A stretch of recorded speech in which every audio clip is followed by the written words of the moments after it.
মায়া কি সত্যিই ফিরে আসছে জামালের জীবনে, নাকি এইবার সবকিছুর ইতি টানতে চলেছে তাদের সম্পর্ক? বদসুরাত নাটকের ২১ নম্বর পর্বকে ঘিরে এখন দর্শকদের মধ্যে তীব্র উত্তেজনা। ২০ নম্বর পর্বে আমরা যে জামালকে দেখেছি সে ছিল সম্পূর্ণ ভিন্ন এক মানুষ। নিজের সিদ্ধান্তে অটল নয়, বরং অন্যের কথায় পরিচালিত। তাকে যা বোঝানো হয়েছে সে তাই বিশ্বাস করেছে। একবারও ভাবেনি যে অভিযোগগুলো মায়ার বিরুদ্ধে উঠেছে সেগুলোর পেছনে সত্যতা কতটা। একজন স্বামী হিসেবে তার যে দৃঢ়তা দেখানো উচিত ছিল, সেখানে সে হয়ে উঠেছিল নীরব ও দুর্বল। এবার ২১ নম্বর পর্বে কি ঘটতে পারে? ডিভোর্সের জন্য কাজী অফিসে যাওয়ার ঘটনাটি এখন পুরো নাটকের কেন্দ্রবিন্দু। কাজী সাহেব যখন সরাসরি প্রশ্ন তুলবেন, তোমরা কি নিশ্চিত এই সম্পর্ক শেষ করতে চাও, তখনই শুরু হবে আসল বিস্ফোরণ। কারণ মায়া হয়তো জানিয়ে দেবে সে সংসার ভাঙতে চায়নি, সে শুধু অপমান আর ভুল বোঝাবুঝির শিকার হয়েছে। এই কথা যদি জামালের সামনে স্পষ্ট হয়ে যায়, তাহলে প্রথমবারের মতো তার ভিত কেঁপে উঠবে। সে বুঝতে পারবে যে কেউ একজন তাকে ভুল পথে পরিচালিত করেছে, আর সেই জায়গাতেই উঠে আসবে আসল চক্রান্তের গল্প।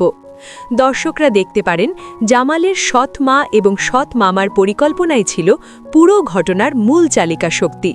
তারা কৌশলে পরিস্থিতিকে এমন জায়গায় নিয়ে গেছে যেখানে জামাল নিজেই নিজের সংসার ভাঙার সিদ্ধান্ত নিতে বাধ্য হয়েছে। ২১ নম্বর পর্বের বড় চমক হতে পারে ডিভোর্স সঙ্গে সঙ্গে কার্যকর হচ্ছে না, বরং কাজী সাহেব কিছু সময় দেওয়ার প্রস্তাব দিতে পারেন। কয়েকদিন আলাদা থেকে ভাবার সুযোগ। যদি পরিস্থিতি ঠিক হয় তাহলে সম্পর্ক টিকে যাবে, না হলে তখন চূড়ান্ত সিদ্ধান্ত। এই ঘোষণায় সবচেয়ে বেশি ক্ষুব্ধ হবে জামালের সৎ মা, কারণ তার পরিকল্পনা ছিল দ্রুত বিচ্ছেদ ঘটানো। অন্যদিকে মরিয়ম অপেক্ষায়, সে চায় জামাল মুক্ত হোক যাতে নতুন সম্পর্ক শুরু করা যায়। কিন্তু জামাল নিজেই হয়তো মানসিকভাবে প্রস্তুত নয় নতুন করে বিয়ের পিঁড়িতে বসতে। ২০ নম্বর পর্বে মায়া ছিল তার মামার বাড়িতে।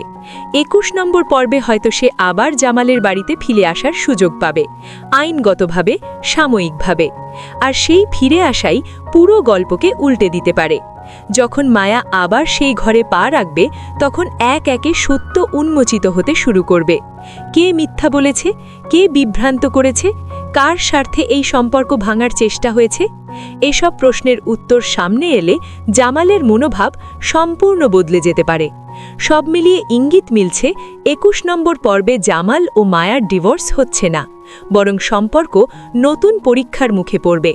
আর সেই পরীক্ষায় কে জিতবে, অহংকার না ভালোবাসা, সেটাই দেখার বিষয়। এবার গুরুত্বপূর্ণ তথ্য। ২০ নম্বর পর্ব ইতোমধ্যে আপলোড হয়েছে ইগল ইসলামিক নাটক ইউটিউব চ্যানেলে। যারা এখনও দেখেননি, দেখে নিতে পারেন। ২১ নম্বর পর্ব প্রকাশিত হবে আগামী শুক্রবার দুপুর ৩টায় একই চ্যানেলে। প্রতি সপ্তাহে মঙ্গলবার ও শুক্রবার নিয়মিত নতুন পর্ব প্রকাশ করা হচ্ছে। যেহেতু মঙ্গলবার ২০ নম্বর পর্ব এসেছে, তাই শুক্রবার আসছে ২১ নম্বর। তবে নির্দিষ্ট দিনে অন্য কোনো অনুষ্ঠান থাকলে সময় ৩:৩০ হতে পারে। তাই সবার আগে দেখতে চাইলে অবশ্যই চ্যানেলটি সাবস্ক্রাইব করে নোটিফিকেশন চালু রাখবেন। আপনারা কি মনে করেন, জামাল কি সত্য জেনে নিজের ভুল বুঝবে, নাকি আবারও অন্যের কথায় প্রভাবিত হবে? কমেন্টে জানাতে ভুলবেন না। আজ এখানেই শেষ করছি। সবাই ভালো থাকবেন, সুস্থ থাকবেন। আবার দেখা হবে পরবর্তী